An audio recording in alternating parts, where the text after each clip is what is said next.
നിങ്ങളുടെ favourite shows ഇനി ഒരിക്കലും മിസ്സാവില്ല. ഇപ്പോൾ C5 കാണും നിങ്ങളുടെ ഫേവറേറ്റ് ഷോ തികച്ചും സൗജന്യമായി.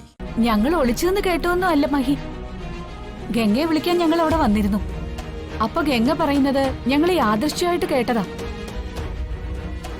എന്നാലും മഹിയേട്ടൻ ആഗ്രഹിച്ചൊരു കാര്യത്തിന് വേണ്ടി നേരത്തെ ഓഫീസിൽ നിന്നൊക്കെ വന്നിട്ട് അവൾ ഒരു കാരണമില്ലാതെ ഇങ്ങനൊരു കാര്യം ചെയ്തു കളഞ്ഞല്ലോ മഹിയേട്ട.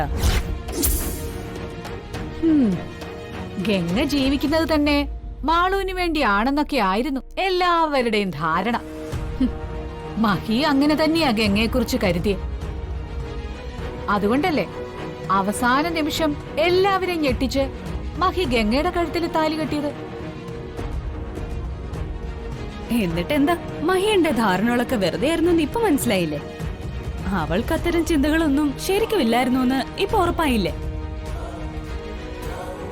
എല്ലാം വെറുതെ പ്രഹസനവും നാടകവും ഒക്കെ ആയിരുന്നു. അല്ലെങ്കിൽ പുറത്തു പോയി ഇത്രയും കൊതിച്ചിരുന്ന മാളുവിനോട് ഒരു കരുണയും ഇല്ലാതെ പുറത്തു പോകാൻ പറ്റില്ല എന്ന് ഗംഗ പറയുമായിരുന്നു. അതെ, യാതൊരു മനസാക്ഷിയില്ലാത്ത പറച്ചിലായിപ്പോയി. അതെങ്ങനെ ഗംഗ പറയാതിരിക്കും? അവളുടെ മനസ്സിലെ ഭർത്താവിന്റെ സ്ഥാനത്ത് മഹിയേട്ടനില്ലല്ലോ. അവൾ ആഗ്രഹിച്ചിരുന്നതും സ്വപ്നം കണ്ടതും നകുലൊത്തുള്ളൊരു ജീവിതമല്ലേ? അയാളുടെ കൂടെ നാട് ചുറ്റി നടക്കാന്ന് കരുതിയിരുന്ന ഗംഗയുടെ ജീവിതത്തിലേക്കല്ലേ മഹിയേട്ടൻ ഇടിച്ചു കയറി ചെന്ന് താലി കിട്ടിയത്? അവൾക്കത് സഹിക്കാൻ പറ്റുമോ? അത്ര പെട്ടെന്ന് അവൾക്ക് നകുലിനെ മറക്കാൻ പറ്റുമോ? നിങ്ങൾക്ക് എന്താ പ്രശ്നം? ആവശ്യമില്ലാത്ത കാര്യങ്ങളോട് സംസാരിക്കരുത്. നകുലിന്റെ പേര് ഇനി ഈ വീട്ടിൽ ആരും സംസാരിച്ചു പോകരുത്. അവൻ ആരാണ് എന്താണെന്നൊക്കെ എനിക്ക് നന്നായിട്ട് അറിയാം.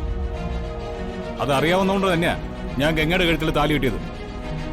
പിന്നെ ഗംഗയെക്കുറിച്ചും എന്നെക്കുറിച്ചും ഓർത്ത് മറ്റാർക്കും ഒരു ടെൻഷന്റെയും സങ്കടത്തിന്റെ ആവശ്യമില്ല. ഞങ്ങളുടെ ജീവിതം എങ്ങനെയാ മുന്നോട്ട് കൊണ്ടുപോകണ്ടെന്ന് ഞങ്ങൾക്ക് നന്നായിട്ട് അറിയാം.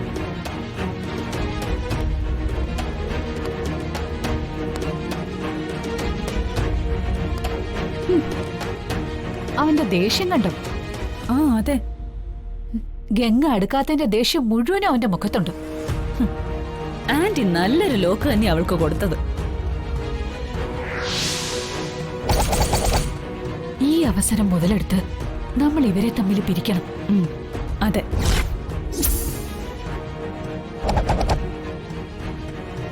ആ ഗംഗയെ ഈ വീട്ടിൽ നിന്ന് ഓടിക്കണം. അതിനുള്ള കാര്യങ്ങള് ഉടനെ ചെയ്യണം. ഇത്തരം ചെറിയ കാര്യങ്ങൾ പോരമ്മേ, കുറച്ച് കാര്യമായിട്ട് എന്തെങ്കിലും പ്ലാൻ ചെയ്തേ പറ്റൂ. നമ്മൾ പ്ലാൻ ചെയ്യും, ആ ഗൗരി അത് പൊളിക്കും. അങ്ങനെ പ്ലാൻ ചെയ്തിട്ട് വല്ല കാര്യമുണ്ടോ മോളെ? ഇല്ലമ്മേ, അമ്മയ്ക്ക് ഞാൻ പറഞ്ഞത് മനസ്സിലായില്ലേ? നമ്മൾ സാധാരണ പണികൾ പ്ലാൻ ചെയ്യുന്നതുകൊണ്ടാ ഗൗരിക്ക് അതെല്ലാം പൊളിക്കാൻ പറ്റുന്നത്. അല്ലാത്ത പണികൾ നമ്മൾ പ്ലാൻ ചെയ്യണം, നല്ലോണം ചിന്തിക്കണം.